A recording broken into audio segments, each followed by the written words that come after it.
Hello every one, science അക്കാദമിയുടെ online ക്ലാസ്സുകളിലേക്ക് എല്ലാവർക്കും സ്വാഗതം.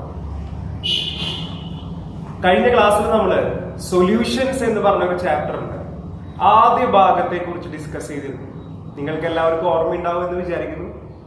നിങ്ങൾ അതിൻ്റെ ഒരു നോട്ട് ഉണ്ടാക്കിയിട്ടുണ്ട് എന്ന് ഞാൻ വിചാരിക്കും. ഇല്ലെങ്കിൽ വളരെ പെട്ടെന്ന് തന്നെ ഒരു നോട്ട് പോലെ സൊല്യൂഷൻസ് എന്ന് പറഞ്ഞ ഒരു ചാപ്റ്ററിന്റെ നോട്ട് പോലെ മുൻപത്തെ വീഡിയോയിൽ നിന്ന് ഇപ്പോഴത്തെ വീഡിയോ ഉണ്ട് നിങ്ങളൊരു നോട്ട് പോലെ ഉണ്ടാക്കിയിരിക്കുക. നോക്കൂ, അത് നമുക്ക് ഒരുപാട് ഉപകാരപ്രദമായിരിക്കും. നമ്മൾ അതിനെക്കുറിച്ച് ഒന്ന് വായിച്ചു നോക്കുമ്പോഴോ റീകളക്ട് ചെയ്യുമ്പോഴോ ഒക്കെ നമുക്കത് കുറച്ചുകൂടി ചെയ്യാൻ പറ്റും. ശരി, നമുക്ക് ടോപ്പിക്കിൽ കിടക്കാം. ഇന്ന് നമ്മൾ സെക്കൻഡ് പാർട്ടാണ്, അതായത് സൊല്യൂഷന്റെ രണ്ടാമത്തെ ക്ലാസ് ആണ് നമ്മൾ എന്ന് പറയുന്നത്. എന്തിനെ കുറിച്ചാണ് നമ്മൾ ഡിസ്കസ് ചെയ്തത്? നോക്കൂ, സ്ക്രീനിൽ നിങ്ങൾക്ക് കാണാം സോലിബിലിറ്റി. എന്താണ് സോലിബിലിറ്റി? Solubility definition ഇങ്ങനെയാ പറയുന്നത്. It is the maximum amount of solute that can be dissolved in a given amount of solvent at a specified temperature. അതാണ് അവിടുത്തെ ഇമ്പോർട്ടന്റ് ആയിട്ടുള്ള ഫാക്ടർ അല്ലെ. At a specified temperature. Temperature change ചെയ്യാതെ തന്നെ എന്ത് ചെയ്യുന്നു? ഒരു സൊല്യൂട്ടിനെ സോൾവെന്റിലെ എത്രത്തോളം നമുക്ക് ഡിസോൾവ് ചെയ്യാൻ പറ്റും? ഒരു എക്സാമ്പിളിലേക്ക് കിടക്കാം നമുക്ക് അല്ലെ. അതാണ് കുറച്ചുകൂടി വ്യക്തമായിരിക്കും.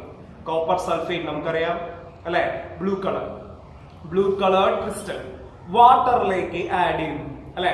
ഒരു ഗ്ലാസ് ഓഫ് വാട്ടർ, അതാണ് നമ്മൾ സ്പെസിഫൈഡ് എമൗണ്ട് ഓഫ് സോൾവെന്റ് എന്ന് പറയുന്നത്. ആ സ്പെസിഫൈഡ് എമൗണ്ട് ഓഫ് സോൾവെന്റിലേക്ക് ആഡ് ചെയ്യുന്ന കോപ്പർ സൾഫേറ്റ് നോക്കൂ, നമ്മളോട് ടെമ്പറേച്ചറിൽ ഒരു വ്യത്യാസം വരില്ല. കാരണം എന്താ, റൂം ടെമ്പറേച്ചർ ആണ്. നമ്മുടെ റൂമിൽ വെച്ചിട്ട് അല്ലെങ്കിൽ നമ്മുടെ ലാബിൽ വെച്ചിട്ട് എന്ത് ചെയ്യാണ്? സൊല്യൂട്ടിനെ സോൾവെന്റിലേക്ക് ആഡ് ചെയ്തുകൊണ്ടിരിക്കും. ആ എത്രത്തോളം സൊല്യൂട്ട് അതിന്റെ ഉള്ളിലേക്ക് ഡിസോൾവ് ചെയ്യുന്നുണ്ട്, അതിനെയാണ് നമ്മൾ ഇത് വിളിക്കുന്നത് കോപ്പർ സൾഫേറ്റിന്റെ സോലിബിലിറ്റി എന്ന് വിളിക്കുന്നത്. കാരണം നിങ്ങൾക്കറിയാം, ഒരു എക്സ്റ്റെന്റിന് ശേഷം എന്ത് സംഭവിക്കും? ആ കോപ്പർ സൾഫേറ്റ് അതിലേക്ക് ഡിസോൾവ് ആവാതിരിക്കുന്ന അവസ്ഥ വരും. അതാണ് മാക്സിമം എത്രത്തോളം സാധിക്കും. ഓക്കെ, അപ്പോ അതാണ് എന്തെന്ന് പറയുന്നത് സോലിബിലിറ്റി. ദെൻ എന്താണ് അടുത്ത കാര്യം പറയുന്നത്? Factors affecting solubility. What are the factors affecting solubility? നോക്കൂ, solubility എന്ന് പറഞ്ഞു കഴിഞ്ഞാൽ സിംപ്ലി നമുക്ക് എന്തിനെ പറയാം? ദാറ്റ് ഈസ് കോൺസെൻട്രേഷൻ അല്ലെ. നേരത്തെ ക്ലാസ്സിൽ നമ്മൾ എന്താണോ ഡിസ്കസ് ചെയ്തത് അതിന്റെ കണ്ടിന്യൂവേഷൻ ആണ് ഇതിൽ വരുന്നത് സോലിബിലിറ്റി എന്ന് പറഞ്ഞിട്ട് നമ്മൾ ഇപ്പോ പറയുന്ന കാര്യം. ശരി, തിരിച്ചു വരാം. നമുക്ക് എന്തൊക്കെയാണ് ഫാക്ടേഴ്സ്? സോലിബിലിറ്റി എന്തിനൊക്കെ ഡിപ്പെൻഡ് ചെയ്യുന്നു? നിങ്ങൾക്ക് സ്ക്രീനിൽ കാണാം അല്ലെ. എന്തിനൊക്കെ ഡിപ്പെൻഡ് ചെയ്യുന്നത്? Nature of solvent and solute, then temperature, pressure, ഇത്രയും ഫാക്ടേഴ്സിനെ എന്ത് ചെയ്യുന്നുണ്ട്? ഡിപ്പെൻഡ് ചെയ്യുന്നത്. നമുക്ക് ഓരോന്നായി ഒന്ന് നോക്കി നോക്കാം അല്ലെ. എന്താണ് ആദ്യത്തെ കാര്യം? ഫസ്റ്റ് നമ്മൾ ഡിസ്കസ് ചെയ്യുന്നത് സോലിബിലിറ്റി ഓഫ് സോളിഡ്സ് അല്ലെ. സോളിഡ്സ് എന്ന് ഉദ്ദേശിക്കുന്നത് solid solutes such as salt അല്ലെ. അതുപോലെ തന്നെ എന്തൊക്കെയാ നമുക്ക് പറയാൻ പറ്റുക? ഷുഗർ, നഫ്തലിൻ, ആന്ത്രസിൻ പോലുള്ള അല്ലെ സോളിഡ് സൊല്യൂട്ട്സിനെ ലിക്വിഡ് സോൾവെന്റിലേക്ക് ആഡ് ചെയ്യുന്നു. അതിന്റെ സൊല്യൂബിലിറ്റിനെ എന്തൊക്കെ ഫാക്ടേഴ്സ് എഫക്ട് ചെയ്യും, അതാണ് നമ്മൾ പറയാൻ പോകുന്നത്. നോക്കൂ, ഇതിനു വേണ്ടി നമ്മൾ എന്ത് ചെയ്യാണ്? ഒരു ടേബിൾ സ്പൂൺ ഷുഗർ അല്ലെങ്കിൽ കുറച്ച് ഷുഗർ എടുത്തു, അല്ലെങ്കിൽ കുറച്ച് സോൾട്ട് എടുത്തു. സോൾട്ട് നമ്മൾ എന്തിലേക്ക് ആഡ് ചെയ്യുന്നു? വാട്ടറിലേക്ക് ആഡ് ചെയ്യുന്നു. നമുക്കറിയാം അല്ലെ, നമുക്ക് എന്ത് ചെയ്യാൻ പറ്റും? സോൾട്ട് എന്ന് പറയുന്നത് വാട്ടറിൽ എന്താണ്? സോല്യൂബിൾ ആണ്. വാട്ടറിലെ സോൾട്ട് അലിഞ്ഞു പോകും. It become A salt solution. ശരിയല്ലേ? ബ്രൈൻ സൊല്യൂഷൻ ആയിട്ട് മാറും.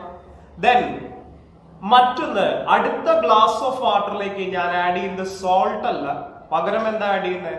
നാഫ്തലിൻ ടാബ്ലറ്റ്സ് ആണ്. നിങ്ങൾക്കറിയാം എന്താ നാഫ്തലിൻ ടാബ്ലറ്റ്സ്? പാറ്റ ഗുളിക എന്നൊക്കെ നമ്മൾ പറയും അല്ലെ. നാഫ്തലിൻ ടാബ്ലറ്റ്സ് ആണ് ആഡ് ചെയ്യുന്നത്. ഈ നാഫ്തലിൻ ടാബ്ലറ്റ് ആഡ് ചെയ്യുന്നു. നമ്മൾ എത്ര നേരം ആ സൊല്യൂഷൻ സ്റ്റിർ ചെയ്താലും നിങ്ങൾക്ക് കാണാം നാഫ്തലിൻ വാട്ടറിൽ ഡിസോൾവ് ആവുന്നില്ല. നോക്കൂ, നമ്മൾ പറഞ്ഞു ഫസ്റ്റ് ഫാക്ടർ എന്താണ്? Nature of solvent and solute. അപ്പൊ വെള്ളത്തില് അലിയുന്ന സൊല്യൂട്ട് ഉണ്ട്, അലിയാത്ത സൊല്യൂട്ട് ഉണ്ട്. ശരിയല്ലേ? ഓക്കെ, അതേ ആൾക്കാരെ തന്നെ നമ്മൾ വീണ്ടും കൺസിഡർ ചെയ്യണം. ആരെ? വെള്ളം മാത്രം മാറ്റുന്നു. വെള്ളത്തിന് പകരം നമ്മൾ ഇവിടെ കൊണ്ടുവരുന്നത് ബെൻസീൻ ആണ്. നോക്കൂ, ബെൻസീൻ നമ്മൾ എങ്ങനെയാ കണ്ടിരിക്കുന്നത് അല്ലെ? സൈക്ലിക് സ്ട്രക്ചർ, ഓൾട്ടർനേറ്റ് സൈഡിൽ ഡബിൾ ബോണ്ട്. ഇതല്ലാതെ ബെൻസീൻ എന്ന് പറഞ്ഞാൽ ഒരു കളർലെസ് ലിക്വിഡ് ആണ്. നിങ്ങൾക്ക് സ്ക്രീനിൽ ഓർഗാനിക് സോൾവെന്റ് എന്ന് പറഞ്ഞൊരു പിക്ചർ കാണാം. അതിൽ കാണാം നിങ്ങൾക്ക് ബെൻസീൻ, ടുലുവിൻ, സൈൻ, അതുപോലെ തന്നെ ഫോർമാലിൻ അല്ലെ. ഇവരൊക്കെയാണ് ഓർഗാനിക് സോൾവെന്റ്സ് എന്ന് വിളിക്കുന്നത്. ഈ ഓർഗാനിക് സോൾവെന്റിൽ ഒരാളായ ബെൻസീനെ നമ്മൾ എടുക്കുകയാണ് ഒരു ഗ്ലാസ്സിൽ. ആ ബെൻസീനിലേക്ക് ആദ്യം നമ്മൾ സോൾട്ട് ആഡ് ചെയ്യുന്നു അല്ലെ, മറ്റു ഗ്ലാസ് ഓഫ് ബെൻസീനിലേക്ക് നമ്മൾ എന്ത് ആഡ് ചെയ്യുന്നു? നാഫ്തലിൻ ടാബ്ലറ്റ് ആഡ് ചെയ്യുന്നു. നോക്കൂ, സോൾട്ട് ഡിസോൾവ് ആവുന്നില്ല ഈ സമയത്ത്. നോക്കൂ, മുമ്പ് എന്താ ഉണ്ടായിരുന്നേ? സോൾട്ട് വാട്ടറിൽ ഡിസോൾവ് ആയി, നാഫ്തലിൻ വാട്ടറിൽ ഡിസോൾവ് ആയില്ല. എന്നാൽ ഇത്തവണ ബെൻസീനില് ആര് ഡിസോൾവ് ആവുന്നു? നാഫ്തലിൻ ഡിസോൾവ് ആവും. എന്താണ് ഇതിന് കാരണം? നോക്കൂ, അതാണ് നമ്മൾ പറയാൻ പോകുന്നത്. എന്താണ് ഇതിന് കാരണം എന്ന് പറഞ്ഞു കഴിഞ്ഞാൽ നമ്മൾ പറയും വാട്ടർ എന്ന് പറയുന്നതിന് ഒരു പോളാർ സോൾവെന്റ് എന്നാണ് നമ്മൾ പറയുന്നത്. എന്താണ് പോളാർ? നോക്കൂ, അവിടെ നിങ്ങൾക്ക് പിക്ചേഴ്സ് കാണാൻ സാധിക്കും അല്ലെ. H2O മോളിക്യൂൾ ആണ് നമ്മൾ വരച്ചിരിക്കുന്നത്. അവിടെ ആരോസ് കാണാം, partial plus partial minus charge കാണാം. ഒരു മോളിക്യൂളിലെ കമ്പൈൻ ചെയ്യുന്ന ആറ്റംസ് തമ്മിലുള്ള ഡിഫറൻസ് ഇൻ ഇലക്ട്രോനെഗറ്റിവിറ്റി അല്ലെ കാരണം അതിനുള്ളിലൊരു ഡൈപോൾ മൊമെന്റ് ക്രിയേറ്റ് ചെയ്യപ്പെടുന്നു അല്ലെ. ഒരു മോളിക്യൂള് എന്നായിട്ട് മാറുന്ന ഒരു ഡൈപോൾ ആയിട്ട് മാറുന്നു. അത്തരം സബ്സ്റ്റൻസുകളെയാണ് നമ്മൾ പോളാർ ഇൻ നേച്ചർ എന്ന് പറയുന്നത്. പിടികിട്ടില്ലേ? അതുകൊണ്ട് വാട്ടർ ഒരു പോളാർ സോൾവെന്റ് ആണ്. ആ പോളാർ സോൾവെന്റില് ഡിസോൾവ് ആയത് ആരാ? NaCl.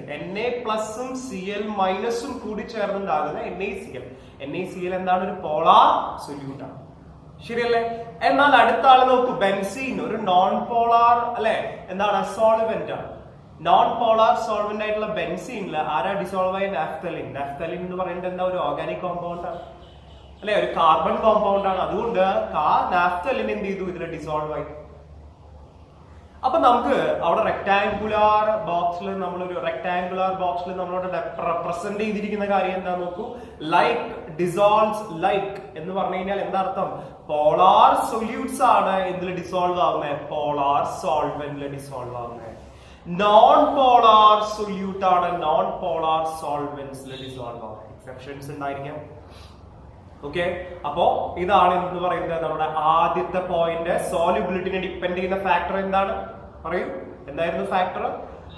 പോളാരിറ്റി അഥവാ nature of solvent and solute. Okay, ഇനി അതെന്താണ് അടുത്ത പോയിന്റ് ആയിരുന്നു? അടുത്ത പോയിന്റിലേക്ക് കടക്കുന്നതിന് മുമ്പ് നമ്മൾ രണ്ട് ടേംസ് പരിചയപ്പെടാണ് അല്ലെ. എന്തൊക്കെയാണ് രണ്ട് ടേംസ്? ഡിസൊല്യൂഷൻ എന്ന് പറഞ്ഞ ടേമും ക്രിസ്റ്റലൈസേഷൻ എന്ന് പറഞ്ഞ ടേമും. എന്താണ് ഡിസൊല്യൂഷൻ എന്ന് പറഞ്ഞു കഴിഞ്ഞാൽ? നോക്കൂ, ഒരു സോളിഡ് സൊല്യൂട്ട് വാട്ടറിലേക്ക് നമ്മൾ എന്ത് ആഡ് ചെയ്യുന്നു? സോൾട്ട് ആഡ് ചെയ്യുന്നു. ഈ വാട്ടറിലേക്ക് സോൾട്ട് ആഡ് ചെയ്യുന്ന സമയത്ത് നമുക്കറിയാം സൊല്യൂട്ട് പാർട്ടിക്കിൾസ് സോൾവെന്റുമായി എന്ത് സംഭവിക്കുന്നു? ഇന്ററാക്ട് ചെയ്യുന്നു അല്ലെ. ആ സൊല്യൂഷനില് കോൺസെൻട്രേഷൻ എന്ത് ചെയ്യുന്നു? കൂടി വരുന്നു. കാരണം എന്താ? മോർ ആൻഡ് മോർ സോൾട്ട് എന്ത് ചെയ്യാണ്? ഡിസോൾവ് ഇൻ വാട്ടർ അല്ലെ. അപ്പോ സോൾട്ട് സൊല്യൂഷന്റെ ഉള്ളില് സോൾട്ടിന്റെ കണ്ടന്റ് കൂടുന്നു, കോൺസെൻട്രേഷൻ കൂടുന്നു. ഇങ്ങനെ കോൺസെൻട്രേഷൻ ഇൻക്രീസ് ചെയ്യുന്ന ഈ പ്രോസസ്സിനെ നമ്മൾ വിളിക്കുന്ന പേരാണ് ഡിസൊല്യൂഷൻ. അപ്പൊ എന്താ പറഞ്ഞാൽ, ഞാനൊരു സോൾവെന്റിലേക്ക് ഒരു സോളിഡ് സൊല്യൂട്ട് ആഡ് ചെയ്യുമ്പോൾ ആ സോളിഡ് സൊല്യൂട്ട് അതിലേക്ക് എന്ത് ചെയ്യുന്ന പറയുന്നത്? സോൾവെന്റുമായി കമ്പൈൻ ചെയ്യുന്നു. ആ സൊല്യൂഷന്റെ കോൺസെൻട്രേഷൻ ഗ്രാജുവലി ഇൻക്രീസ് ചെയ്യുന്നു. ഈ പ്രോസസ്സിനെ നമ്മൾ എന്ത് വിളിക്കുന്നു? ഡിസൊല്യൂഷൻ. കിട്ടിയോ? നോക്കൂ, ഇനി ഈ ഡിസൊല്യൂഷന് നേരെ ഓപ്പോസിറ്റ് ഡയറക്ഷനിൽ നടക്കുന്ന ഒരു പ്രോസസ്സാണ് ക്രിസ്റ്റലൈസേഷൻ. എന്താണ് ക്രിസ്റ്റലൈസേഷൻ എന്ന് പറഞ്ഞാൽ? നമുക്കറിയാം, നമ്മളൊരു ഗ്ലാസ് ഓഫ് വാട്ടറിലേക്ക് സോൾട്ട് ആഡ് ചെയ്യുന്നു. ഒരു ടേബിൾ സ്പൂൺ ആഡ് ചെയ്തു ആദ്യം സോൾട്ട്. നമ്മൾ എന്ത് ചെയ്യുന്നു? അതിനെ സ്റ്റിർ ചെയ്യുന്നു, സൊല്യൂബിൾ ആവുന്നു. അടുത്ത സ്പൂൺ ഓഫ് സോൾട്ട് ആഡ് ചെയ്യുന്നു. അത് സ്റ്റിർ ചെയ്യുമ്പോൾ നമുക്കറിയാം കുറച്ച് ഭാഗം നമ്മൾ വിചാരിക്കുക അത് കംപ്ലീറ്റ്ലി ഡിസോൾവ് ആയി പോയി അല്ലെ. സോൾട്ട് ഡിസോൾവ് ആവൂ? ഇല്ല അല്ലെ. കുറച്ചു ഭാഗം അതിൽ വീണ്ടും ബാക്കി കിടക്കുന്നു. എന്താണ് അതിന് കാരണം? And that is what is called crystallization, right? Okay, അപ്പൊ ക്രിസ്റ്റലൈസേഷൻ എന്ന് പറഞ്ഞു കഴിഞ്ഞാൽ solid solute particles dissolved solute പാർട്ടിക്കിൾസുമായി ഇന്ററാക്ട് ചെയ്യുന്നു. ശ്രദ്ധിക്കണം, നമ്മൾ ആഡ് ചെയ്യുന്ന സോളിഡ് പാർട്ടിക്കിൾസ്, സൊല്യൂട്ട് ആയിട്ടുള്ള സോളിഡ് പാർട്ടിക്കിൾസ് ഓൾറെഡി സോൾവെന്റുമായി ഡിസോൾവ് ആയി ഒരു സൊല്യൂഷൻ ഫേസിലേക്ക് മാറിയ സൊല്യൂട്ട് പാർട്ടിക്കിളുമായി എന്ത് ചെയ്യുന്നു? കമ്പൈൻ ചെയ്യുമ്പോൾ അവർ വീണ്ടും എന്തായിട്ട് മാറുന്നു? സൊല്യൂഷനിൽ നിന്നും പുറത്തേക്ക് വരുന്നു, സോളിഡ് സൊല്യൂട്ടിന്റെ എമൗണ്ട് കൂട്ടുന്നു. And that is crystallization. നോക്കൂ, ഡിസൊല്യൂഷൻ എന്ന് പറഞ്ഞു കഴിഞ്ഞാൽ particles going into the solution ആണെങ്കിൽ ക്രിസ്റ്റലൈസേഷൻ അതിന്റെ ഓപ്പോസിറ്റ് ഡയറക്ഷനിൽ നടക്കുന്ന ഒരു പ്രോസസ്സാണ്. നിങ്ങൾക്കറിയാം, ഒരേ സബ്സ്റ്റൻസിനുള്ളിൽ തന്നെ രണ്ട് ഡയറക്ഷനിലേക്ക് നടക്കുന്ന രണ്ട് പ്രോസസ്സുകൾ ഇനിഷ്യേറ്റ് ചെയ്യുന്ന സമയത്ത് ഇത് എന്ത് സംഭവിക്കുന്നു? ഈ സൊല്യൂഷന്റെ ഉള്ളില് ഒരു ഈക്വലിബ്രിയം എസ്റ്റാബ്ലിഷ് ചെയ്യും. ആ ഈക്വലിബ്രിയം എസ്റ്റാബ്ലിഷ് ചെയ്താൽ ഇനി ഡിസൊല്യൂഷൻ എന്ന് പറഞ്ഞ പ്രോസസ് നടക്കുന്നതിനൊപ്പം തന്നെ അതേ റേറ്റിൽ തന്നെ എന്തും നടക്കുന്നു? ക്രിസ്റ്റലൈസേഷൻ നടക്കുന്നു. പിടികിട്ടിയായിരുന്നോ? അപ്പൊ അതാണ് എന്തെന്ന് പറയുന്നത് ആദ്യത്തെ ഭാഗത്ത് നമുക്ക് ഡിസ്കസ് ചെയ്യാൻ പറ്റും. ഓക്കെ, ഇനി അടുത്ത ഭാഗം എന്താണ് നോക്കി നോക്കൂ. Saturated solution and unsaturated solution. എന്താണ് സാച്ചുറേറ്റഡ് ആൻഡ് അൺസാച്ചുറേറ്റഡ്? നോക്കൂ, നമുക്കറിയാം സാച്ചുറേറ്റഡ് സൊല്യൂഷന്റെ പ്രത്യേകത ഒരു ഗ്ലാസ് ഓഫ് വാട്ടറിലേക്ക് നമ്മൾ പറഞ്ഞു ആദ്യം ഒരു ടേബിൾ സ്പൂൺ എന്ത് ആഡ് ചെയ്യുന്നു? ഷുഗർ ആഡ് ചെയ്യുന്നു. ആ ഷുഗർ കംപ്ലീറ്റ്ലി ഡിസോൾവ് ആവും. ദെൻ അടുത്ത തവണ ഒരു ടേബിൾ സ്പൂണും കൂടി എന്ത് ചെയ്യണു? ദ സെയിം സൊല്യൂഷനിലേക്ക് ആഡ് ചെയ്യുന്നു. നമുക്കറിയാം അതിനുള്ളിൽ എന്താവില്ല? മുഴുവൻ ഡിസോൾവ് ആവില്ല. കാരണം എന്താണ്? അതൊരു ലിമിറ്റ് എത്തി.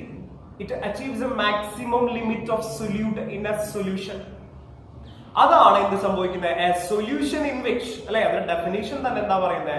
A solution in which no more solute can be dissolve. ശ്രദ്ധിക്കണം, no more solute can be dissolved at the same temperature and pressure എന്നാ പറയുന്നത്. ആ ടെമ്പറേച്ചറും പ്രഷറിലും വെച്ചിരിക്കുമ്പോൾ തന്നെ പിന്നീട് നമ്മൾ എത്ര സൊല്യൂട്ട് ആഡ് ചെയ്താലും അതിൽ എന്ത് സംഭവിക്കില്ല? സാച്ചുറേറ്റഡ് സൊല്യൂഷനിൽ ആ സൊല്യൂട്ട് പാർട്ടിക്കിൾസ് എന്താവില്ല? ഡിസോൾവ് ആവും. ഇനി അൺസാച്ചുറേറ്റഡിലേക്ക് വരികയാണെങ്കിൽ എന്താ? സാച്ചുറേറ്റഡ് പറഞ്ഞു കഴിഞ്ഞാൽ നിങ്ങൾക്ക് ഉറപ്പായിട്ടും അൺസാച്ചുറേറ്റഡ് അറിയാം, അല്ലെ? അൺസാച്ചുറേറ്റഡ് എന്താ പറയുന്നത്? ഒരു പെർട്ടിക്കുലർ ടെമ്പറേച്ചർ ആൻഡ് പ്രഷർ, അതായത് same temperature and pressure maintain ചെയ്തുകൊണ്ട് ആ ഒരു സൊല്യൂഷനിലേക്ക് മോർ ആൻഡ് മോർ സോൾട്ട് അല്ലെങ്കിൽ സൊല്യൂട്ടിനെ ആഡ് ചെയ്യാൻ പറ്റുമെങ്കിൽ അതിനെയാണ് നമ്മൾ എന്ത് വിളിക്കുന്നത്? Unsaturated solution. They are still ready to receive അല്ലെങ്കിൽ still ready to interact more solvent particles to solute particles. പിടികിട്ടിയോ? നോക്കൂ, ഇതത്ര വലിയ ഡെഫിനേഷൻ എഴുതാൻ പാകത്തിന് ചോദിക്കും എന്നൊന്നല്ല പറയുന്നത്. എന്നാലും സൊല്യൂഷൻസിനെ പറ്റി വളരെ ബേസിക് ആയിട്ടുള്ള ഐഡിയാസ് ഉണ്ടാക്കിയെടുക്കണം എന്നുള്ളത് കൊണ്ടാണ് ഈ കാര്യങ്ങൾ പറയുന്നത്. ഇതൊരു വളരെ വലിയൊരു ക്വസ്റ്റ്യൻ ആയിട്ടോ അല്ലെങ്കിൽ വാട്ട് ഈസ് സാച്ചുറേറ്റഡ് സൊല്യൂഷൻ എന്നൊരു ക്വസ്റ്റ്യൻ ആയിട്ടോ ചോദിച്ചിട്ടില്ല. പക്ഷേ ഇത് ഈ സൊല്യൂഷൻ പഠിക്കുമ്പോൾ ഇതിന്റെ ഭാഗമാണ് എന്ന് പറയുന്നത് saturated and unsaturated solution. Then നമ്മുടെ രണ്ടാമത്തെ ഫാക്ടറിലേക്ക് എടുക്കാം. എന്തിന്റെ രണ്ടാമത്തെ ഫാക്ടർ? ഇപ്പൊ നമ്മൾ എന്തിനെ കുറിച്ച് ഡിസ്കസ് ചെയ്തുകൊണ്ടിരിക്കുന്നത്? Solubility of solid substance in liquids. ശരിയല്ലേ? സോളിഡ് സൊല്യൂട്ടിനെ എഫക്ട് ചെയ്യുന്ന, സോളിഡ് സൊല്യൂഷന്റെ ഡിസൊല്യൂഷനെ എഫക്ട് ചെയ്യുന്ന ഒരു ഫാക്ടറാണ് ടെമ്പറേച്ചർ. നോക്കൂ, ടെമ്പറേച്ചർ എങ്ങനെയാ നമുക്ക് പറയാൻ പറ്റും? ഇപ്പൊ ഫോർ എക്സാമ്പിൾ നമ്മൾ പറഞ്ഞു, നേരത്തെ നമ്മൾ പറഞ്ഞു ഒരു ഗ്ലാസ് ഓഫ് വാട്ടറിലേക്ക് ഒരു ടേബിൾ സ്പൂൺ എന്ത് ആഡ് ചെയ്തു? സോൾട്ട് ആഡ് ചെയ്തു, ഡിസോൾവ് ആയി. രണ്ടാമത്തെ പ്രാവശ്യം ഇതേ കാര്യം തന്നെ നമ്മൾ ചെയ്തു കഴിഞ്ഞാൽ അതില് കുറച്ച് എമൗണ്ട് ഓഫ് സൊല്യൂട്ട് ഡിസോൾവ് ആവാതെ നിൽക്കുന്നതായി നമുക്ക് കാണാം. നോക്കൂ, നമ്മൾ ആ പറഞ്ഞിട്ടുള്ള പ്രോസസ് ചെയ്യുമ്പോൾ ഒക്കെ ടെമ്പറേച്ചറിൽ നമ്മൾ ഒരു മാറ്റവും വരുത്തിയിട്ടുണ്ടായിരുന്നില്ല. എന്നാൽ ഇത്തവണ നമ്മൾ എന്താ ചെയ്യുന്നത്? ഈ പറഞ്ഞിട്ടുള്ള സൊല്യൂഷനെ കുറച്ചു നേരം ചൂടാക്കി കഴിഞ്ഞാൽ നിങ്ങൾക്ക് കാണാം അത്രയും നേരം ഡിസോൾവ് ചെയ്യാതെ കിടന്നിരുന്ന സൊല്യൂട്ട് പാർട്ടിക്കിൾസ് അത്രയും അതിൻ്റെ ഉള്ളിലേക്ക് എന്ത് ചെയ്യുന്നു? ഡിസോൾവ് ആയി പോകുന്നു. പിടികിട്ടിയോ? അപ്പൊ നേരത്തെ 5 ഗ്രാം ആഡ് ചെയ്തിട്ട് സോൾട്ട് ആഡ് ചെയ്ത് അത് ഡിസോൾവ് ആയി. അടുത്ത 2 ഗ്രാം ആഡ് ചെയ്തു നമ്മൾ വീണ്ടും ഡിസോൾവ് ആവും നോക്കാൻ വേണ്ടി. ഇല്ല, ഡിസോൾവ് ആവുന്നില്ല. പക്ഷേ ഇത്തവണ അത് ചൂടാക്കി കഴിഞ്ഞാൽ അതിൽ ഡിസൊല്യൂഷൻ കൂടുന്നു. 2 ഗ്രാമും കൂടി ആഡ് ചെയ്യുന്നു അതിനുള്ളിലേക്ക്. 5 + 2 7 ഗ്രാം ഓഫ് സൊല്യൂട്ടും അതിനുള്ളിലേക്ക് എന്താവുന്നു? ഡിസോൾവ് ആവും. എന്നാൽ ഇതേ സാധനം കൂൾ ചെയ്യുമ്പോൾ എന്താ സംഭവിക്കുന്നത്? നമ്മൾ എക്സ്ട്രാ ആഡ് ചെയ്ത 2 ഗ്രാം എന്ത് ചെയ്യുന്നു? ക്രിസ്റ്റലൈസസ്, റീക്രിസ്റ്റലൈസസ്. ശരിയല്ലേ? ക്രിസ്റ്റലൈസേഷൻ നടക്കുന്നു. അതാണ് ഞാൻ കഴിഞ്ഞ സ്ലൈഡിലെ നിങ്ങളെടുത്ത് പറഞ്ഞിട്ടുണ്ടായിരുന്നത്. ഡിസൊല്യൂഷൻ എന്ന് പറഞ്ഞ പ്രോസസ്സും ക്രിസ്റ്റലൈസേഷനും എപ്പോഴും എന്ത് നടക്കുന്നുണ്ട്? ഒരു ഈക്വിലിബ്രിയം എസ്റ്റാബ്ലിഷ് ചെയ്യാൻ ശ്രമിക്കുന്നുണ്ട്. കിട്ടിയോ? നോക്കൂ, അടുത്ത കാര്യം പറയേണ്ടത് എന്താ? ടെമ്പറേച്ചർ ഒരു ഫാക്ടറാണ്. നമുക്ക് ഇതോടൊപ്പം മനസ്സിലാക്കി കഴിഞ്ഞു. സൊല്യൂഷൻ ഉണ്ടാകുന്ന പ്രോസസ്, അല്ലെ? അതായത് നമുക്ക് എന്താ പറയാ? ഡിസൊല്യൂഷൻ, അല്ലെ? ഡിസൊല്യൂഷൻ 2 രീതിയിൽ സംഭവിക്കാം. എക്സോതെർമിക് ആവാം, എൻഡോതെർമിക് ആവാം. What you mean by endothermic? Heat is absorbed or intake, അല്ലെ, ചെയ്യുന്ന റിയാക്ഷൻസിനെയാണ് നമ്മൾ എന്ത് വിളിക്കുന്നത്? എൻഡോതെർമിക് എന്ന് വിളിക്കുന്നത്. അപ്പോ നമ്മൾ ഹീറ്റ് ചെയ്യുന്ന സമയത്ത് ഹീറ്റ് ചെയ്യുമ്പോഴാണ് more and more solute dissolve ആവുന്നതെന്നുണ്ടെങ്കിൽ അതിന് നമുക്ക് എൻഡോതെർമിക് ഡിസൊല്യൂഷൻ എന്ന് വിളിക്കാം. ആ കണ്ടീഷൻ ആണ് പറയുന്നത്. ഒരു സൊല്യൂഷനിൽ സൊല്യൂട്ട് ആഡ് ചെയ്യുമ്പോൾ ആ ഡിസൊല്യൂഷൻ പ്രോസസ് എൻഡോതെർമിക് ആണെന്നുണ്ടെങ്കിൽ നമുക്ക് ഇങ്ങനെ പറയാം, temperature is directly proportional to, നിങ്ങൾക്ക് സ്ക്രീനിൽ കാണാം, temperature is directly proportional to എന്താണ്, സോലിബിലിറ്റി. ടെമ്പറേച്ചർ കൂടുന്തോറും more and more solute particles അതിൽ ഡിസോൾവ് ആവും. എപ്പോൾ മാത്രം, എൻഡോതെർമിക് ആണെന്നുണ്ടെങ്കിൽ മാത്രം. എൻഡോതെർമിക്കിന്റെ പ്രത്യേകത എന്താ, ഹീറ്റ് അബ്സോർബ് ചെയ്യാൻ ചെയ്യുന്നത് അല്ലെ. അപ്പൊ ഹീറ്റ് അബ്സോർബ് ചെയ്യുന്ന സമയത്ത് നമ്മൾ തെർമോഡൈനാമിക് ഫംഗ്ഷൻ ആയിട്ടുള്ള എൻതാൽപ്പിനെ കുറിച്ച് പറയുമ്പോൾ എൻതാൽപ്പി നമ്മൾ ഇങ്ങനെ ഡിനോട്ട് ചെയ്യാൻ എൻഡോതെർമിക്കിന് എൻതാൽപ്പി എന്തായിരിക്കും, പോസിറ്റീവ് ആയിരിക്കും. പോസിറ്റീവ് എന്ന് പറഞ്ഞാൽ എന്താ, it is greater than zero ആണ്. കറക്റ്റ് അല്ലേ? അതാണ് അവിടെ എന്ത് ചെയ്തിരിക്കുന്നത്, delta enthalpy of solution is greater than 0 ആണെങ്കിൽ അവിടെ ടെമ്പറേച്ചർ ഡയറക്ട്ലി പ്രൊപ്പോർഷണൽ ടു എന്തായിരിക്കും, സോലിബിലിറ്റി ആയിരിക്കും. ഇനി എക്സോതെർമിക് ആണെങ്കിൽ, എക്സോതെർമിക് എന്ന് വെച്ചാൽ ഇവിടെ ഹീറ്റ് റിലീസ് ചെയ്യാൻ ചെയ്യുന്ന എക്സസ് ഹീറ്റ് ഉണ്ടായ, അപ്പൊ ടെമ്പറേച്ചർ ഇൻക്രീസ് ചെയ്താൽ എന്താ സംഭവിക്കുക, ഓൾറെഡി എന്ത് സംഭവിക്കുന്നു, ലോ ടെമ്പറേച്ചറിൽ നടക്കുന്ന പ്രോസസ്സുകളാണ്. അപ്പൊ ഹീറ്റ് ഇൻക്രീസ് ചെയ്യുന്ന സംഭവിക്കും, അത് അൺഫേവറബിൾ കണ്ടീഷനിലേക്ക് മാറുന്നു, ശരിയല്ലേ? ആ സമയത്ത് ഇവിടെ എന്ത് സംഭവിക്കും, solubility is inversely proportional to, അതാണ് അവിടെ എന്ത് ചെയ്തിരിക്കുന്നത്, 1 ടെമ്പറേച്ചർ. പിടികിട്ടിയായിരുന്നോ? അപ്പോ ശ്രദ്ധിക്കണം, ഡിസൊല്യൂഷൻ എക്സോതെർമിക് ആണോ എൻഡോതെർമിക് ആണോ എന്നതിന്റെ ബേസിസിലാണ് എന്ത് തീരുമാനിക്കുന്നത്, പ്രൊപ്പോർഷണാലിറ്റി, ടെമ്പറേച്ചറുമായിട്ടുള്ള ഡിപ്പെൻഡൻസി. എന്തിന്റെ, solubility of solid solutes in liquids. കിട്ടിയെന്ന് വിചാരിക്കും. ഓക്കെ, ഇനി അടുത്ത കാര്യം എന്താ, പ്രഷർ എന്ന് പറഞ്ഞ കാര്യത്തിനെ കുറിച്ച് നോക്കൂ. സോളിഡ് സൊല്യൂട്ടിനെ സംബന്ധിച്ചിട്ട് പ്രഷർ എന്ന് പറഞ്ഞ ഒരാൾക്ക് യാതൊരു റോളും എന്തിന്റെ കാര്യത്തിലില്ല, സോളിഡിന്റെ കാര്യത്തിലില്ല.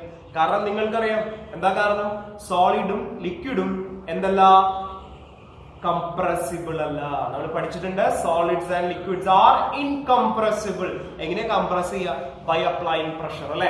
അപ്പൊ ഇവിടെ ഇവര് കംപ്രസിബിൾ അല്ല എന്ന് പറയുമ്പോൾ തന്നെ നിങ്ങൾക്ക് മനസ്സിലായി, പ്രഷർ അപ്ലൈ ചെയ്തുകൊണ്ട് യാതൊരു മാറ്റവും ഇവിടെ സോളിബിലിറ്റിയുടെ കേസിൽ ഉണ്ടാവില്ല. ആരുടെ മാത്രം എഫക്ട് ചെയ്യുന്ന കാര്യം പറയുന്നത്, സോളിഡ് സൊല്യൂട്ടുകളുടെ കേസ് മാത്രമാണ് പറയുന്നത്, അല്ലെങ്കിൽ ലിക്വിഡ് സൊല്യൂട്ടിന്റെ കേസ് മാത്രമാണ്. ക്ലിയർ ആണെന്ന് വിചാരിക്കും. ഓക്കെ, അപ്പൊ അടുത്ത ഭാഗത്തേക്ക് പോവുകയാണെന്നുണ്ടെങ്കിൽ എന്താണ് അടുത്ത ഭാഗത്തേക്ക് പറയുന്നത്, solubility of gas in a liquid. ശ്രദ്ധിക്കണം, solubility of gas in a liquid. നോക്കൂ, ഗ്യാസ് ലിക്വിഡിൽ സോല്യൂബിൾ ആവോ എന്നുള്ള ചോദ്യത്തിന് വളരെ സിമ്പിൾ ആയിട്ട് നമുക്ക് ഇങ്ങനെ പറയാം, സോഡ. ഇത് നമ്മൾ സാധാരണ അല്ലെ കടകളിൽ നിന്ന് വാങ്ങിച്ചു കുടിക്കുന്ന സോഫ്റ്റ് ഡ്രിങ്ക് ആയിട്ട് ഉപയോഗിക്കുന്ന ഈ സോഡ അല്ലെ, എന്താ സംഭവം, carbon dioxide dissolved in water. നോക്കൂ, ഗ്യാസ് അല്ലേ സൊല്യൂട്ട്, ഡിസോൾവ് ചെയ്തിരിക്കുന്നത് ലിക്വിഡിലല്ലേ. അപ്പൊ അത്തരം കാര്യങ്ങളെ കുറിച്ചിട്ടാണ് നമ്മൾ എന്ത് ചെയ്യുന്നത്, അടുത്ത ടോപ്പിക്കിൽ പറയാൻ പോകുന്നത്. എന്താ പറയുന്നത്, അതിനുള്ളിൽ സോലിബിലിറ്റി അല്ലെ, ഗ്യാസ് ഇൻ ലിക്വിഡ് എന്തിനെയാണ് ഏറ്റവും കൂടുതൽ എഫക്ട് ചെയ്യുന്നത്, പ്രഷർ ആൻഡ് ടെമ്പറേച്ചറിനെയാണ് ഏറ്റവും കൂടുതൽ എഫക്ട് ചെയ്യുന്നത്. നോക്കൂ എന്താ പറയുന്നത്, നോക്കി നോക്കൂ. ഇത് ഈ ഗ്യാസ് ലിക്വിഡില് ഡിസോൾവ് ആവുന്നത് ഒരു എക്സോതെർമിക് പ്രോസസ് ആണ് എന്നാണ് സ്ക്രീനിൽ നിങ്ങൾക്ക് വായിക്കാൻ പറ്റും. രണ്ടാമത്തെ പോയിന്റിൽ പറയുന്നുണ്ട്, dissolution of gas in liquid is A exothermic process എന്ന് പറയുന്നത്, ഈസ് ആൻ എക്സോതെർമിക് പ്രോസസ്. അതുകൊണ്ട് തന്നെ ലിക്വിഡില് ഗ്യാസിന്റെ സോലിബിലിറ്റി എന്ത് ചെയ്യുന്ന പറഞ്ഞിരിക്കുന്നത്, ഇൻക്രീസ് ചെയ്യും. എപ്പോ, ടെമ്പറേച്ചർ കുറയുന്ന സമയം. അടുത്ത കാര്യം എന്താ പറയുന്നത്, എക്സസ് പ്രഷർ. നമുക്കറിയാം സോഡ ബോട്ടിൽസ് ഒക്കെ വളരെ ഹൈ പ്രഷറിൽ എന്താണ്, സീൽഡ് ആണ്. സീൽഡ് ആവാനുള്ള കാരണം എന്താ, it is due to the high pressure. കാരണം ആ പ്രഷർ സീൽ എപ്പോഴാണോ നമ്മൾ ഓപ്പൺ ചെയ്തത്, അതായത് സോഡയുടെ ആ പറഞ്ഞിട്ടുള്ള ബോട്ടിലിന്റെ കവർ എപ്പോഴാണോ നമ്മൾ ഓപ്പൺ ചെയ്യുന്നത്, അപ്പൊ മുതൽ അതിന്റെ പ്രഷർ, ആ ഗ്യാസിന്റെ പ്രഷർ ഡിക്രീസ് ചെയ്യുന്നു. അതിൽ നിന്നും ഗ്യാസ് എസ്കേപ്പ് ചെയ്യുന്നു നിങ്ങൾക്ക് കാണാം അല്ലെ. സോഡയുടെ ഉള്ളിൽ ഒരുപാട് ബബിൾസ് ഉണ്ടാവുന്നത് കാണാം. എന്താണ്, dissolved gas carbon dioxide വാട്ടറിൽ നിന്നും എസ്കേപ്പ് ചെയ്യുന്നു. പിടികിട്ടിയോ? അപ്പൊ പ്രഷർ എന്ത് ചെയ്യുന്ന, പ്രഷർ ഡിക്രീസ് ചെയ്താൽ എന്ത് സംഭവിക്കും, സോലിബിലിറ്റി ഡിക്രീസ് ചെയ്യും. പ്രഷർ ഇൻക്രീസ് ചെയ്താൽ സോലിബിലിറ്റി ഡിക്രീസ് ചെയ്യും. അപ്പൊ pressure directly proportional to solubility ആണ്, temperature inversely proportional to solubility ആണ്. ആരുടെ കേസിലാണ്, ഗ്യാസ് സോലിബിൾ ഇൻ ലിക്വിഡിന്റെ കേസിൽ. ഓക്കെ, അതിൽ നമുക്ക് ഇമ്പോർട്ടന്റ് ആയിട്ട് പറയാനുള്ള ഒരു ലോ ആണ് ഹെൻറീസ് ലോ. നോക്കൂ, വില്യം ഹെൻറി ആണ് ഡിസൊല്യൂഷൻ ഓഫ് ഗ്യാസ് ഇൻ ലിക്വിഡിനെ കുറിച്ച് ആദ്യമായി സ്റ്റഡി ചെയ്യുന്നത്. അപ്പോ അദ്ദേഹം ഇതിനെ കുറിച്ച് ഒരു പോസ്റ്റുലേറ്റ് കൊണ്ടുവരാണ്. ഇപ്പൊ നമ്മൾ ഡിസ്കസ് ചെയ്ത എന്ത് കാര്യമാണോ അതിനെ ബേസ് ചെയ്തിട്ടാണ് എന്ത് വരുന്നത്, ഹെൻറീസ് ലോ വരുന്നത് അല്ലെ. എന്താണ് ഹെൻറീസ് ലോ പറയുന്നത്? നോക്കൂ, ഇറ്റ് സ്റ്റേറ്റ്സ് ദാറ്റ്, ഇമ്പോർട്ടന്റ് ആണ്, ശ്രദ്ധിക്കണം, മറ്റേ constant temperature, the solubility of gas in a liquid is directly proportional to the partial pressure of the gas present at the surface of the liquid or solution എന്നാ പറയുന്നത് അല്ലെ. എന്ന് പറഞ്ഞു കഴിഞ്ഞാൽ എന്താ, ഇതിനെ നമുക്ക് വളരെ സിമ്പിൾ ആയിട്ട് ഇങ്ങനെ മനസ്സിലാക്കാം. ഇപ്പൊ നമ്മൾ ഒരു സോഡയുടെ എക്സാമ്പിൾ തന്നെ എടുക്കുന്നു അല്ലെ. ഒരു കുപ്പിയിൽ നമ്മൾ വെള്ളം എടുത്തിട്ട് ആ സോഡ മേക്കറിന്റെ ഉള്ളിലേക്ക് വെച്ചിട്ട് അതിലേക്ക് എന്ത് ചെയ്യാണ്, അണ്ടർ ഹൈ പ്രഷറിൽ ഒരു പർട്ടിക്കുലർ ടെമ്പറേച്ചർ മെയിൻറ്റെയിൻ ചെയ്തുകൊണ്ട് എന്ത് ചെയ്യാണ്, ഗ്യാസിനെ പ്രസ് ചെയ്യും. ആ ഗ്യാസിനെ പ്രഷറൈസ് ചെയ്യുന്ന സമയത്ത് എത്രത്തോളം പ്രഷർ അപ്ലൈ ചെയ്യുന്നുണ്ടോ ആ ഗ്യാസിൽ അപ്ലൈ ചെയ്യുന്ന അല്ലെങ്കിൽ സൊല്യൂഷന്റെ മുകളിൽ അപ്ലൈ ചെയ്യുന്ന പ്രഷറിനനുസരിച്ചിട്ടായിരിക്കും അതിനുള്ളിലേക്ക് carbon dioxide gas dissolve ആവുന്നത്. Then Henry's law എന്താ പറയുന്നത്, solubility is directly proportional to എന്താണ്, പ്രഷർ. ശരിയല്ലേ? പാർഷ്യൽ പ്രഷർ എന്ന് ഉപയോഗിച്ചിട്ടുണ്ട്. അതിനെ കുറിച്ച് നമുക്ക് കൂടുതൽ പറയാം, അടുത്ത ക്ലാസ്സുകളിൽ കൂടുതൽ സംസാരിക്കാം. നോക്കൂ, അതിന്റെ തന്നെ മറ്റൊരു ഡെഫിനേഷൻ ആണ് partial pressure of a gas in vapour phase is proportional to the mole fraction. ഈ മോൾ ഫ്രാക്ഷൻ നമ്മൾ കഴിഞ്ഞ ക്ലാസ്സിൽ പഠിച്ചതാ. എന്തിനെ കുറിച്ചാണ് മോൾ ഫ്രാക്ഷൻ പറയുന്നത്? Amount of solute present in solvent അല്ലെങ്കിൽ ഇൻ എ സൊല്യൂഷൻ എന്നാണ് പറയുന്നത് അല്ലെ. മോൾ ഫ്രാക്ഷൻ പറയുന്നത് ആ മോൾ ഫ്രാക്ഷൻ എന്തിനാ കാണിക്കുന്നത്, concentration of solute in a solution. ഇവിടെയും നമ്മൾ പറഞ്ഞതല്ലേ, സോല്യൂബിലിറ്റിനെ ഡിപ്പെൻഡ് ചെയ്യുന്ന ഫാക്ടർ ആണ് എന്തെന്ന് പറയുന്നത്, പ്രഷർ. അതുകൊണ്ട് ഇക്വേഷൻ കാണാം നിങ്ങൾക്ക്, P പ്രൊപ്പോർഷണൽ ടു കൈ. കൈ എന്തിന്റെ സിമ്പിളാ, നിങ്ങൾ കഴിഞ്ഞ വീഡിയോയിൽ നിങ്ങൾ കണ്ടിട്ടുണ്ടായിരുന്നു അല്ലെ. Chi is the symbol of mole fraction. അതുകൊണ്ട് P equal to KH into chi എന്നാണ് എന്തിന്റെ ഇക്വേഷൻ വരുന്നത്, ഹെൻറീസ് ലോയുടെ ഇക്വേഷൻ വരുന്നത്. KH എന്താ, K നമുക്കറിയാം കോൺസ്റ്റന്റ് ആണ് അല്ലെ. KH എന്ന് പറഞ്ഞു കഴിഞ്ഞാൽ എന്തായിരിക്കും, അത് ഏത് ലോയിലാണ് വന്നിരിക്കുന്നത്, ഹെൻറീസ് ലോല് അല്ലെ. അപ്പൊ ഹെൻറീസ് ലോല് വന്നിരിക്കുന്ന കോൺസ്റ്റന്റ് എന്നുള്ളത് അതിന്റെ പേര് എന്താണ്, ഹെൻറീസ് ലോ കോൺസ്റ്റന്റ്. നോക്കൂ, ഈ ഹെൻറീസ് ലോ കോൺസ്റ്റന്റ് ഒരു ഇമ്പോർട്ടന്റ് ഫാക്ടർ ആണ്. കാരണം ഹെൻറീസ് ലോ കോൺസ്റ്റന്റിന്റെ വാല്യൂ ആണ് എന്തിനെ തീരുമാനിക്കുന്നത്, സോല്യൂബിലിറ്റി ഓഫ് ഗ്യാസിനെ തീരുമാനിക്കുന്നത്. ഹെൻറീസ് ലോ കോൺസ്റ്റന്റ് KH ന്റെ വാല്യൂ വളരെ വലുതാണെങ്കിൽ, മോർ പോസിറ്റീവ് ആണെന്നുണ്ടെങ്കിൽ ആ ഗ്യാസിന്റെ ഡിസൊല്യൂഷൻ അല്ലെങ്കിൽ സോല്യൂബിലിറ്റി വളരെ കുറവായിരിക്കും അല്ലെ, എവിടെ, ലിക്വിഡിനുള്ളിൽ എന്നാണ് പറയുന്നത്. നോക്കൂ, ഇത്രയും വരെയുള്ള കാര്യങ്ങളെല്ലാം വളരെ ഇമ്പോർട്ടന്റ് ആണ്. ഏതാ ഞാൻ പറഞ്ഞത്, ഹെൻറീസ് ലോ എന്ന് പറയുന്നത് വളരെ ഇമ്പോർട്ടന്റ് ആയിട്ടുള്ള ഒരു ടോപ്പിക് ആണ്. കാരണം അതിന്റെ അപ്ലിക്കേഷൻസ് ആണ് നമ്മൾ അടുത്ത ക്ലാസ്സിൽ എന്ത് ചെയ്യുന്നത്, ഡിസ്കസ് ചെയ്യുന്നത്. ഓക്കെ, അപ്പൊ എല്ലാവർക്കും മനസ്സിലായി എന്ന് വിചാരിക്കണം. നമ്മൾ ഇന്ന് രണ്ട് ടോപ്പിക്സ് ആണ് ഡിസ്കസ് ചെയ്തിരുന്നത്, സോല്യൂബിലിറ്റി ഓഫ് സോളിഡ്സ് ഇൻ ലിക്വിഡ്സും അതുപോലെ തന്നെ സോല്യൂബിലിറ്റി ഓഫ് ഗ്യാസ് ഇൻ ലിക്വിഡ്സും ആണ് ഡിസ്കസ് ചെയ്തത്. സോല്യൂബിലിറ്റി ഓഫ് സോളിഡ്സ് ഇൻ ലിക്വിഡ്സിനെ അഫക്ട് ചെയ്യുന്ന ഫാക്ടേഴ്സ് എന്തൊക്കെയാണ്, നേച്ചർ ഓഫ് സോൾവെന്റ് ആൻഡ് സൊല്യൂട്ടും ടെമ്പറേച്ചറും, പ്രഷർ ഡിപ്പെൻഡ് ചെയ്യുന്നില്ല അല്ലെ. ഇനി സോല്യൂബിലിറ്റി ഓഫ് ഗ്യാസ് ഇൻ ലിക്വിഡിനെ അഫക്ട് ചെയ്യുന്ന ഫാക്ടേഴ്സ് എന്തൊക്കെയാണ്, ഇമ്പോർട്ടന്റ് ആണ് അല്ലെ, ടെമ്പറേച്ചറും പ്രഷറും നേച്ചർ ഓഫ് സോൾവെന്റും സൊല്യൂട്ടും ഒബ്വിയസ്ലി ഡിപ്പെൻഡ് ചെയ്യുന്നുണ്ട്. ഓക്കെ, ക്ലിയർ ആണെന്ന് വിചാരിക്കണം എല്ലാവർക്കും. ഇനി ഈ ഹെൻറീസ് ലോയുടെ ഡെഫിനിഷൻസ് വളരെ ഇമ്പോർട്ടന്റ് ആണ്. ഇക്വേഷൻ ശ്രദ്ധിച്ചു നമ്മൾ, എന്താണ് P എന്നാണ് പ്രഷർ ഓൺ ദി ഗ്യാസ് അഥവാ പാർഷ്യൽ പ്രഷർ ആണ്, ശരിയല്ലേ. ഓക്കെ, ആ പാർഷ്യൽ പ്രഷർ എന്തിന് ഈക്വൽ ആണ്, KH ഇൻറ്റു കൈക്ക് ഈക്വൽ ആണ്. ക്ലിയർ ആണെന്ന് വിചാരിക്കും. ഓക്കെ, അപ്പൊ ഹെൻറീസ് ലോ വരെയുള്ള ഭാഗങ്ങൾ എല്ലാവരും നോട്ടൊക്കെ പ്രിപ്പയർ ചെയ്ത് നന്നായി പഠിക്കുക. ഓക്കെ, അടുത്ത വീഡിയോ ആയിട്ട് നമുക്ക് അടുത്ത ദിവസം കാണാം. Thank you.